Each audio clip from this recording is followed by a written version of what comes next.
One of the biggest myths regarding MMA is that there aren't many regulations since it depends on how your hands are laid out on the ground. At some angles, you cannot elbow. Ball pinches, fish hooking, hair pulling, knees on the ground, and techniques that were once acceptable have all been made prohibited for obvious reasons. In today's video, we're going to be taking a look at 10 moments in the history of MMA that forever changed the rules of the sport. So, grab some snacks and let's get started. Vaseline Gate. Vaseline is typically applied to a fighter's face prior to almost all fights in combat sports, for the simple reason that it lessens the likelihood of skin getting cut and the friction of incoming shots, because it is obviously undesirable to have a fight stopped due to a cut. However, up until UFC 94, a fighter's cornerman was permitted to apply this at the conclusion of each round.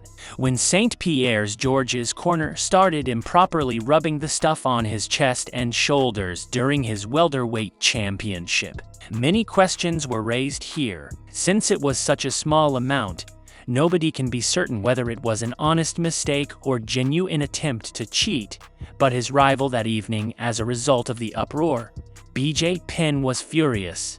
However, this was an extremely obvious flaw that was ripe for abuse, and thanks to the vociferous protest of BJ Penn's camp and Dana's feelings about the whole thing. No more Speedos. Few sports have more female supporters and a greater gender disparity than mixed martial arts. Dennis Hallman, who competed at UFC 133, not only fought inside the octagon, but also ended up exposing more skin than your favorite ring lady. During his TKO loss to Brian Ebersole, who had already made things strange by having an arrow fashioned directly into his chest, Hallman wore a very little pair of blue trunks, claiming to have lost a bet with his colleagues. Dana White was out. He also stated in an interview that he would describe it as repulsive. Thank you, Dana, for his next fight. Dana claims this wasn't due to the clothing, and to this day if you type in Dennis Hallman on Google Speedo, shorts are usually the first suggestions that show up with a Speedo and shorts. 12 to 6 elbows. Fans consider this 12 to 6 elbows is perhaps the silliest rule. At the IFC Battleground in 2000, 6'10" Gan McGee squared off against a considerably smaller opponent in Brad Gabriel. McGee, who would later compete for the UFC heavyweight title, frequently struck his opponent with downward elbows, and it was one of the medical staff at this match that would help John McCarthy develop unified rules.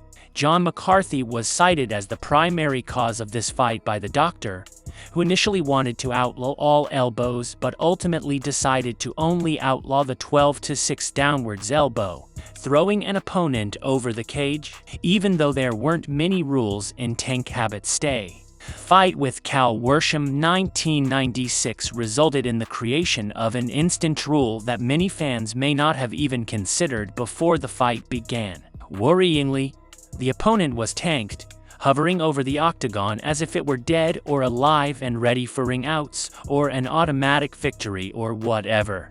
Abbott actually came quite near, saying that only his heel and the padding prevented him from embarrassing himself and that the in-tank easily won. But it was evident that the possibility of a fighter falling 6 feet head first into a metal platform needed to be eliminated. Following Big John McCarthy's decision to disqualify anyone who attempted to hurl their opponent over the side of the cage in the UFC, it was quickly realized that fence grabbing should also be prohibited. Shirt grabbing. Fighting shorts don't get in the way by frequently becoming disheveled as they did with the old G's, which is why there isn't much excess clothing in modern MMA. However, in the 1998 match between Pat Miletic and Mikey Burnett for the first ever featherweight title, both men's shorts were worn. The entire fight, Mills Hitch and Burnett kept a firm hold on each other's shorts, which made for a very boring fight because neither boxer was able to get away and start hitting very frequently. Burnett's shorts needed to be fixed, and John McCarthy had the unpleasant duty of doing it while dangerously close to Burnett's privates so that fans could see Miletic's right butt cheek. Because of the obvious reasons, shirt grabbing was immediately outlawed, and fighters were no longer permitted to use them as leverage. Coincidentally, the first pair of UFC shorts that include the notorious tap-out logo were sold on eBay for more than $1,500 in 2015. The introduction of KOs, even these minimal rules weren't followed at the first UFC event when Gerard Gordeau ended a huge head kick to the fighter Taylor Lee and sent his tooth flying into the front row. The original referee recognized the danger and stopped the fight. The first UFC fights could only be ended during knockout, submission, or by cornermen throwing in the towel. In contrast to the first referees who entered UFC 2, where Pat Smith delivered some horrendous elbows to Scott Morse from the mounts, McCarthy was totally unable to referee from that point forward due to the rules because Gracie, the founder of the UFC, didn't want stoppages at all. Basically, the loser is out. It seems that Big John shouting at Morse's corner just deciding that the brutal assault was over meant. The concept of referee stoppages was born at UFC 3. After this particular incident, McCarthy threatened to hurry and quit if not given the authority to protect fighters. Groin shots. The International Valley to Toe Championship was inspired by the UFC and conducted its debut event in 1997. It was a one-night competition between UFC fighter Gary Big Daddy Goodridge faced lucha libre specialist Pedro Octavio in finals. High gang and biting were prohibited, but the Brazilian organization authorized groin shots. Goodridge was striking right at his opponent's prized possession, but also hitting Nene Octavia's balls, digging his feet and toes literally into Pedro's trunks. Bridge got even more intimate, grabbing a handful of his junk that caused Pedro to stumble and fall to the ground in pain. All of this resulted in Goodridge winning the fight via stoppage. It took 3 years after the incident before the promotion forbade it. Fortunately, the IVC would develop a special rule for the upcoming event prohibiting a fighter from reaching into their opponent's trunks. Lay and pray. Both boys Gracie and Ken Shamrock won competitions and championships before their rematch against the UFC's first mascot. However, entertaining grappling match that everyone had hoped for. We saw a ton of inactivity, with a Shamrock laying type in Gracie's guard, mostly avoiding submissions and barely taking the risk to land much ground and pound of his own.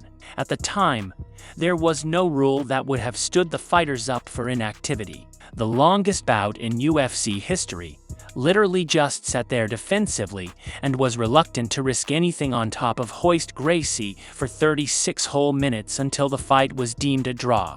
Although it was a terrific addition to the rule set, the referees were instantly granted the authority to declare the combatants inactive for the subsequent event. Time limitations were legally enacted in part to prevent situations like this from occurring. Judges were introduced, to the chagrin of the previous UFC brass. They believed that by using ref stand-ups to address the issue of inactivity, they had eliminated the possibility of more draws. Since Ken Shamrock vs. Oleg Toktarov at UFC 7 had the consumer fight title on the line, King claimed in his autobiography that he didn't want to inflict too much damage on Oleg. Despite Shamrock being the aggressor, the bout lacked much activity at all, and a stoppage was never close throughout the 33 minutes. The next event was the first in UFC history to feature judges' scorecards and decisions along with a 15-minute time limit in an effort to push the action. Weight cutting. Nearly all fighters go through a painful dehydration procedure merely to avoid being the smaller man with a weight disadvantage on fight night, which is possibly the most absurd component of this sport. It's very disappointing that it took a death for the rule to change. In December of 2015, 21-year-old Chinese flyweight Yang Jian tragically paid the ultimate price for this and died after attempting a particularly difficult weight cut.